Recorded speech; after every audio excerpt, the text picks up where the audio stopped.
Welcome to the show called Let's Talk Homeschool, brought to you by Apologia Educational Ministries. This is the show where we talk about everything homeschooling, the who, what, when, where, why, and how. We want to affirm and encourage you in the decision to homeschool, challenge and inspire you to take it all to new heights, and celebrate everything you get to experience along the way in this adventure of a lifetime. I'm your host, Davis Carman, and today our special guest is Kathryn Gomes, author of the Exploring Creation with Math series published by Apologia. I want to remind you, our listening audience, that you can watch us. It's been a year since we've been on YouTube, and we're continuing to do that. Or you can continue to listen on your favorite podcast app. Okay, Kathryn, let's talk homeschool. Welcome to the show. Thanks so much. I'm excited to be here. Yeah, so we got a lot to talk about. The elementary math that you authored has been out for a handful of years.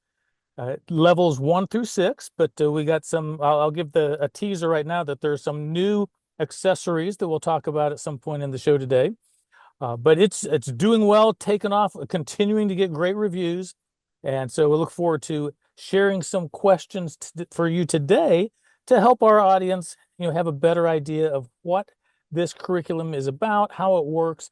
So let's just start with kind of the beginning. What inspired you to write a math curriculum for homeschooling families? Sure. Yeah, I have my dream job. I always tell people I can't believe I get to do this. So I was homeschooled, so that's how I was familiar with homeschooling. And then I went and taught in the public schools and became a high school math teacher. I have my master's in education. So after being homeschooled, I became really fascinated with research, how kids learn best, being able to help kids learn math more easily.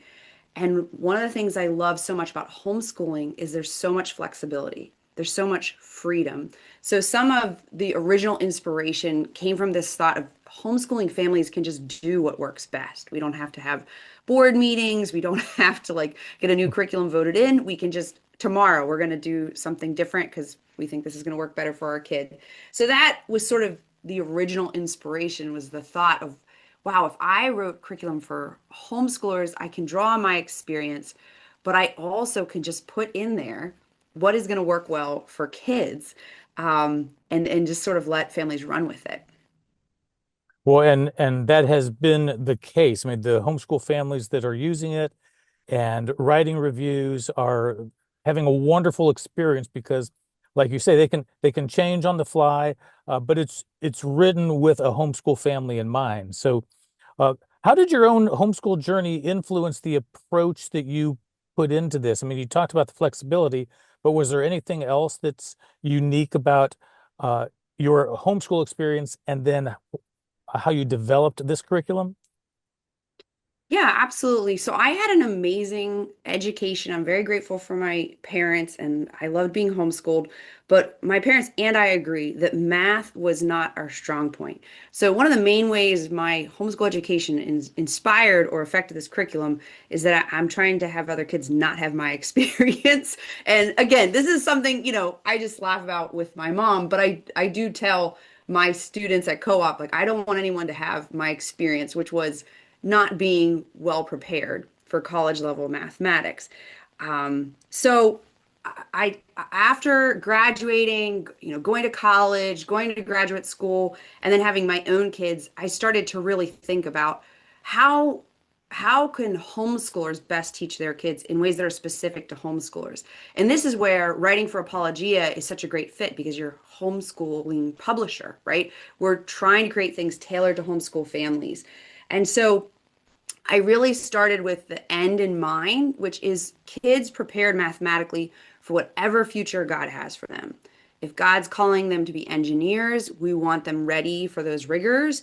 If it's in a different direction, we just don't want math to be something that holds them back, right? And we want all of them to experience just the richness of mathematics because it's part of God's creation. So I sort of back planned from there to create an elementary program that was really rich, that didn't shy away from good mathematics, but was fun and engaging and showed kids how this ties to the Christian faith.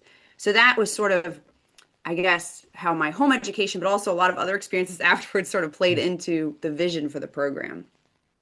So with math, just like with any subject, there are different philosophies for how one might approach teaching the subject. So what educational philosophy or hybrid philosophies did you put together that for this particular curriculum? Yeah, absolutely. So for elementary, the vast majority of research agrees that the best way to introduce concepts is this concrete, pictorial, abstract sort of framework.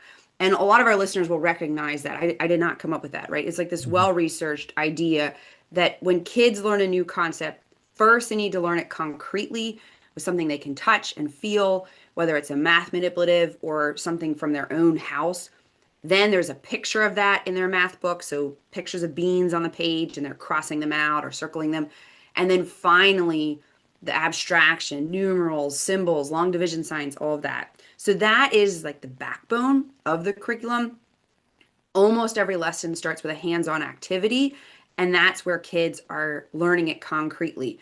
I taught long division to my daughter earlier this year, and we had Monopoly money, and she was actually like splitting it into piles, right? Like there's something physical that they're moving or shifting around. Sometimes it's stuff we're eating, right? That's always like the day everybody looks forward to. After that, when they move into the lesson, they'll see pictures of what they were doing before, or there'll be an example where something they acted out in the activity they're now doing with math symbols. So it sort of builds through that progression. And that's probably what jumps out to people when they flip through it is that idea, that concrete pictorial abstract idea. The other thing is most people like to talk about mastery and spiral when they look Right. at math curriculums. Mastery, a simplified version of that just means that we teach concepts one at a time. Like we'd have a whole chapter or a whole unit on division. And then when the child has mastered it, we move on. Spiral, they interweave the topics. Saxon is normally like the classic example of spiral. There's lots of review. Apologia math is a mix of both because I think that's what works best for kids. They learn a concept one at a time, like a whole chapter on long division, for instance. But there's also this skills practice that they do each day. It's like 5 to 10 minutes long of a previously learned skill that they cycle through. And that's that spiraling review that parents love because it's important, right? It's how kids really learn for retention. No, that's probably the most frequently asked question that we get at conferences and from folks is this the spiral version versus the mastery version? Right. And so really glad you answered that. It's crystal clear. It's a hybrid of the both in some ways. Exactly. So that's really good. I hope people catch that as they're listening because again, that's what we hear most often, people wanting to know because they've probably done their own research on math and they're looking for a certain kind for the learning styles that their kids might have. So Exactly. so you mentioned, in your own experience, math wasn't the strong suit in terms of how your family homeschool looked, but there's just the natural time when kids might struggle with math. The concepts aren't making sense, and they're losing some confidence. So, how do you help students build some confidence in math, especially if they've been struggling or have struggled in the past and now they're a little gun shy about, I'll never figure this out. Sure. This past week, I'm teaching pre-algebra this year at my co-op, and we were talking, and some kids in the class feel very confident, like I'm great at math, and some kids are like, feel very humbled by mathematics. And I told them, look, it's just a matter of time. We're all going to be humbled by mathematics at some point, whether it happens very early on or maybe not till college or something like that. But yeah, the confidence is key because if you approach mathematics with confidence, with joy, you're excited to learn it, your brain is ready to learn, then the learning goes well, and you sort of have this happy cycle. And if you're lacking in confidence and second guessing yourself and not even hesitant even to try something, getting very upset over mistakes, then you have a negative cycle where kids feel like a failure. They're already dreading the topic. So it is really important, first of all, to pause and address that. I think that one of the best things you can do is to sort of change gears and try to get your child to interact with mathematics in a fresh way. I'll give a concrete example. One of my kids has kind of struggled or wouldn't be naturally really great at adding two-digit, three-digit numbers. And we just got the game Flip 7, this new card game that my family's obsessed with.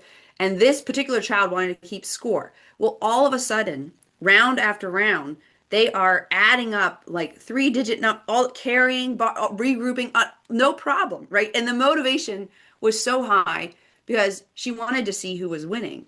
But Mhm. the change of context was sort of what she didn't realize she was doing math, so she didn't bring the attitude of like, oh, am I going to be able to do this? Am I going to be successful?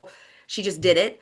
So something like that, whether you're playing a game, sometimes I tell parents, pause the regular math curriculum, do a week of math games to just sort of get that joy and that idea that it doesn't always have to look this way. Sometimes it means switching curriculum, and other times it means going back and filling in a gap. So a lot of kids have a lack of confidence because of specific areas, and it's often common areas. Multiplication facts is like the one that so many kids struggle with. I get messaged about this almost every day.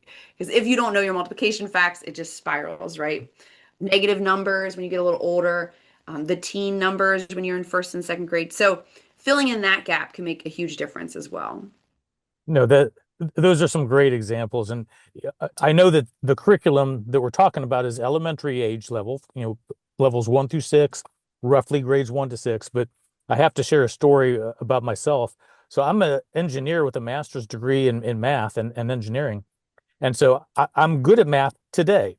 But I remember when I was going through, pre-algebra, algebra, geometry, and going up the ranks, my confidence was very high. I was always doing well, and I was so looking forward to doing logarithms. And I remember the first time I did logarithms, it just did not make sense.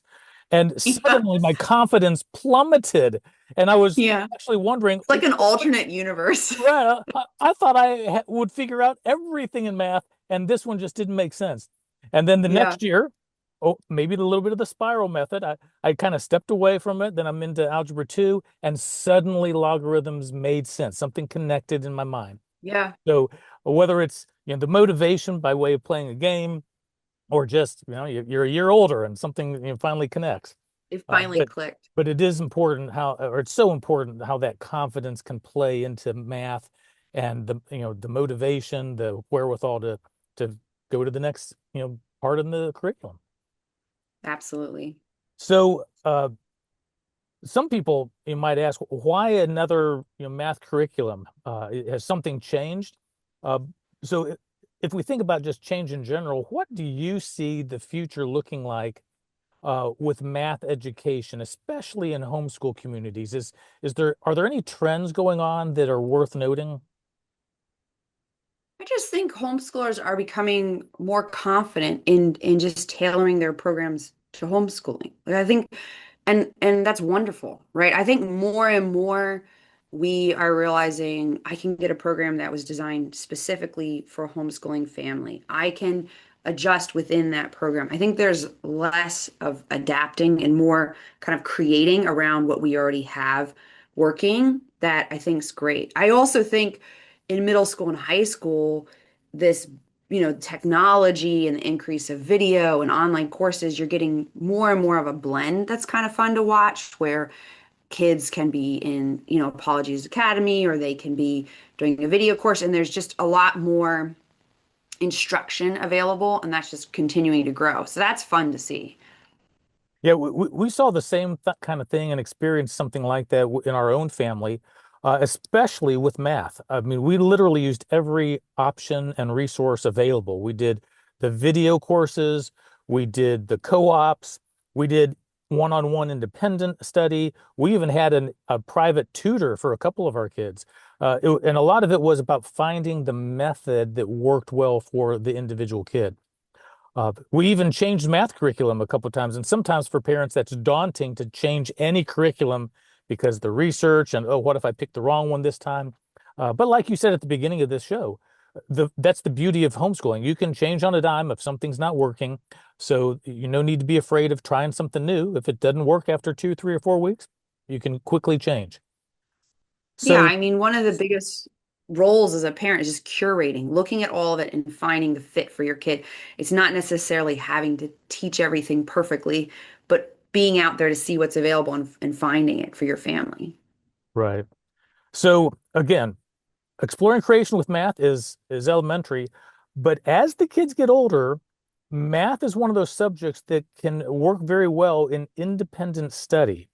So what are some things that uh, what does it look like for a parent to start stepping back in math as the child is getting older and the healthy independence in math work begins to start showing up?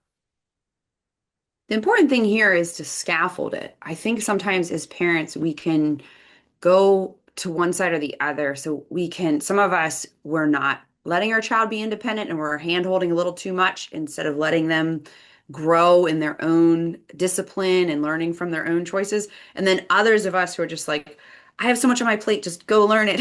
And we sort of send them off by themselves, not, more out of necessity from our own schedules. So the key here is, that scaffolded approach. By late elementary, I normally am suggesting to parents that they're sitting near their child, but they're not necessarily teaching each part. So they're there to guide, they're there to answer a question promptly, they're there to make sure the child's on task, but the child is starting to learn how to work through a math lesson.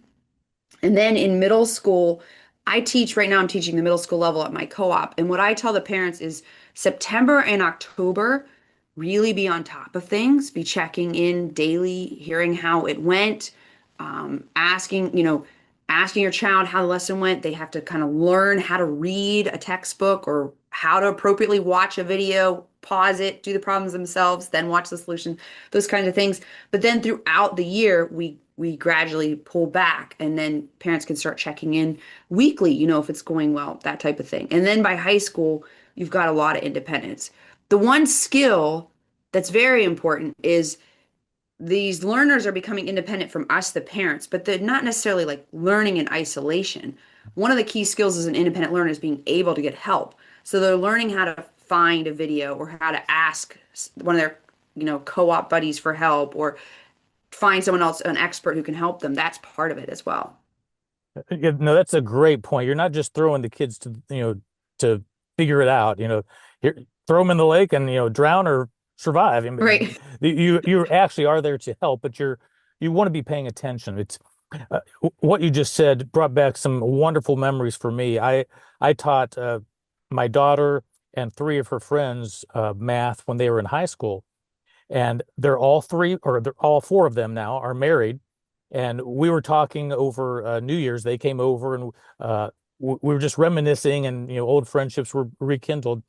But for me personally, as a parent, it was wonderful to hear them talk about their experience because you'd think I wasn't even the teacher there because it was more about what they were remembered learning in a group setting, but I was clearly just facilitating, and it actually made me, quite happy to hear how they reminisced about their homeschool experience with math. Yeah, absolutely. So are there other routines or habits that you've noticed in families that do well? Because there can be any subject that maybe you're not familiar with that parents can be a little intimidated by, but what are some good habits or routines that you've heard or seen that our listeners can grab onto and incorporate into their teaching? The top thing for math is consistency, which is really hard as homeschoolers because we want to be outside, we want to take field trips, we love our freedom. I mean, amen, right? Like I love all that too. But there are certain subjects, the skill-based subjects like learning how to read, learning a foreign language, and math, that the way we learn them is by doing a little bit every day consistently. So I do think the families that spread it out and aim for daily as much as possible in terms of when they're doing math see the best results, that it's the easiest for their kids to take on the material. It's just kind of the way our brains are wired. I mean, I just had a student in my co-op tell me he was doing all the pre-algebra for me on one day because that's what worked for his family. And I realize it works for his schedule, but it's just not a great way to try to learn mathematics. It's just a harder way to remember it. So I think that helps a lot if you can slot it every day. If it's a challenging subject for your child, I'd really push for the morning if you can, because that makes a difference as well. And then I've seen other creative ideas I think make a big difference. Someone I follow on Instagram, she does like tea time with mathematics, and there's always muffins. I mean, hooray, right? Like those kids are going to remember their facts because that sounds lovely. So anything you can do to create sort of a ritual that is pleasant, cozy and consistent, then I think you're going to see great results. No, I think that's so true. I mean, when I think back on our own homeschool experience, the summers typically were wonderful times of family vacations, getaways, being with the other friends and family, being outside. But then when we started back in the fall, math was typically the one that took the hardest to get back on track. Just Yeah. like you say, they've stepped away from it. We weren't consistent during the summer. And so we actually tried a couple summers to do some math, 3 or 4 days a week during the summer to keep it in front. And we found some pretty decent success when we did that, just because we didn't step away from it for so long. So yeah, consistency is a huge thing, especially for math. So I think I did tell you that in our family, we had to switch math once, and I was the one in charge of math in our home. And I did not want to change the curriculum because I was happy with what we were using at the time, but it wasn't working with maybe the third child by that point. And I knew for his sake, we needed to change. And so I did a bunch of research, and then we found out going on this wonderful adventure, looking at all kinds of different options. And really, th- my biggest takeaway is I got to know what made that particular son, his learning styles, what he liked, what he was good at. I got to know my son really well. But uh, what would you recommend? What for families that maybe need to switch math curriculum? What mindset do they need to have? What do they need to help their student his mindset to re-engage with something new and again rebuild that confidence, which is so important. Sure. Yeah, I think that the biggest thing to just be open to is that math can be fun, that math's really fun, and that when you don't understand math, it's the worst feeling in the world, but when it clicks, it's just like the greatest joy, right? It's so fun. So, a lot of families that have switched to Apologia Math have commented on the emotions that they were surprised by how much their kids' attitude towards math changed. And I think that that's what you just want to be open to is that this doesn't have to be the dreaded subject. I mean, maybe someone just needs to hear this with faith, like that God can meet you and you can flip it, right? If you're teaching it the right way and if there's color and we've taken some time to make it hands-on, or maybe we are doing that little tea time to kind of try to make it a cozier thing, less of a battleground, it can be such a joy because once it clicks, then it's like this puzzle that you figured out, right? And it's so much fun. No, that's true. I love math. It showed me so much about God, and the universe. Uh, it, it and I loved physics growing up as well in high school. And math and physics are so connected, but it also just explained a lot of how the world worked that our God created. So that was one of the things for me personally that made math fun and enjoyable is what it wasn't just making numbers work, but it explained the world to me in a lot of ways. Yeah. So, um, there's a lot of misconceptions about many different subjects. So I'm sure there's some about math. Are there any misconceptions that you would like to debunk or to correct for families that are listening right now? I think a big misconception about teaching your child math is that what makes you good at homeschooling your child and teaching them math is you being good at math. And that's not true. It's two different like skill sets, being good at math, being able to explain math. I'm often telling people I don't necessarily think I was like just this math whiz. I love math, but what I absolutely love is being able to explain it, which is different skills.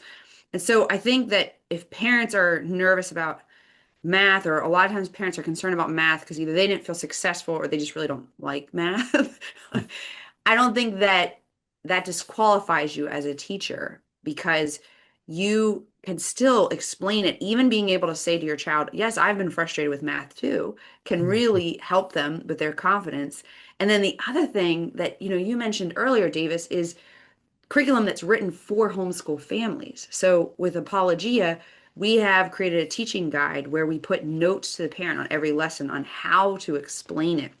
And that's something I always like to show people at conferences because I think they think I have to be a master of fifth grade math to be able to homeschool and teach fifth grade math, but that's really not true. You find the right curriculum, prayer, I think plays a big role. And then you're the parent sitting there with your child, encouraging them. That's more the role, the facilitator, even as you referenced when you were teaching your daughter. It's more kind of that type of role than that you're actually the one who has to be able to break down and explain it. No, that's great. The difference between being good at math and being good at teaching math or any subject. And the curriculum in so many ways is the teacher. And you're sitting there helping them go through this workbook, this textbook that lays flat, is spiral bound. So it's beautiful, it's God honoring, but it's very I don't want to say easy, but it makes sense as you go through it for the parent, and then it'll start making sense for the students. When we So were working on it, I said to my editor, I want you to be able to use it while you're sleep deprived. Because, I was homeschooling. I had a baby in the middle of writing them. And so I was very much like remembering, like, I don't want you to have to be able to think too hard. I know you can do third grade math, but I don't want you to have to think. Maybe you're a little sleep deprived. I want you to be able to just open it and go. no, that's great. And as we've been talking today, I've been thinking if I'm a listener of this show right now, wow, I wish Kathryn Gomes could teach my children math. Well, she can. You just get her curriculum and she wrote it. It'll be as though Kathryn is teaching your kids as you're facilitating that teaching. So you just have you just exude confidence in math and joy in math. And I think it'd be fun to be in your co-op. So I thanks for hope that. so. So Yes. there's the textbook and the workbook. There's Yeah. an answer guide for the curriculum, but there's a brand new piece for fifth and sixth grade coming out this year. Why don't you tell our listeners what is coming out and why is we're doing this? Yes. So spring 2026, we are launching the skills book. So what this is any family that's familiar with the program, we have that spiraling skills practice that I talked about earlier, the spiraling review. And that is in the teaching guide answer key. There's a schedule that tells you what skill your child does every day. There is description on what to do, how to practice it. And we had a lot of the worksheets and things available on book extras. So it is all in the program already. But we had multiple families say, I wish this was just printed out. I just had like a book of it just for the ease of use to have it just tear out and go, especially if you're going to the library or that type of thing. And I thought that was a great suggestion. So we are coming out with a skills practice book, and we're starting with level 6 and level 5 because the higher levels are just a little harder and the kids can really use it even more. So we wanted to get it to them first. It's going to be fabulous. The pages are tear out, so it's a great option if, say, you have to go sit at the dentist for forever and you want a little bit of math, but you don't want to bring everything. You can just grab a page and go. It builds systematically. So we're not just saying, okay, now we're going to review multiplication facts, but I've broken it up for you, right? Here we're going to do factors, then we're going to do long division. It's all scaffolded and it's a lot of fun. It's a lot of fun. We have coloring pages, we have codes, we have really well laid out worksheets, and of course, games, because I love games. We have everything that was referenced in the teaching guide answer key and more. We filled it out to just give you a robust source of options for your kid. I think it's going to be a blast. I'm so excited for it to come out because I need it for my kids. So I keep going up and like printing things off of the draft I'm working on so that my girls can do it. No, yeah, that's probably the second most frequently asked question is, do you have something like a skill set practice? Right. The most frequent being is this spiral or mastery, program. So we have a new resource coming out this spring. So glad to make that available to the families that are using this. So we've talked about a lot today. Is there anything else that we didn't cover that you want to make sure our audience gets a chance to hear uh, or to be aware about? Well, we covered a lot of ground talking about research and talking about the strengths of homeschooling, but I would just circle it back to what I always kind of say in the lobby of my co-op when someone's having a meltdown over math, which is totally understandable, especially this time of year, is like, do you feel like God called you to homeschool?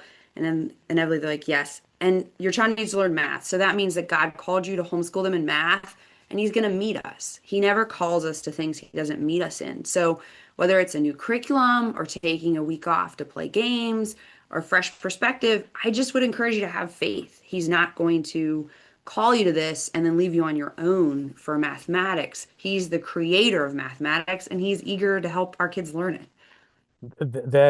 That's a great summary. I'm all in favor of that. So, are there places that people need to be aware of to find either some questions and answers about this?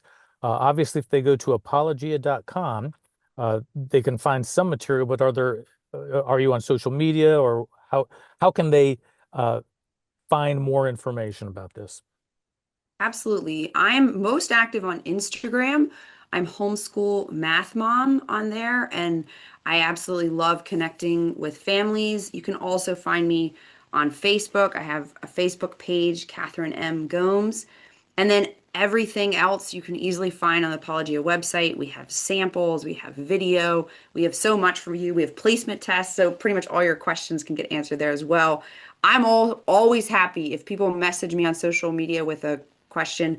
I'm happy to answer because it also helps me do a better job of developing these products. So Fantastic. Well, Catherine, thanks for being with us, but even good conversations like this have to come to a close. So thank you all for listening. Thank you for watching. Well, hope you'll join us again next time. This is Let's Talk Homeschool, brought to you by Apologia Educational Ministries. I'm your host, Davis Carman, and our guest today has been Kathryn Gomes, author of Exploring Creation with Math. Have a great day, and until next time, we're walking by faith and enjoying the homeschooling adventure of a lifetime.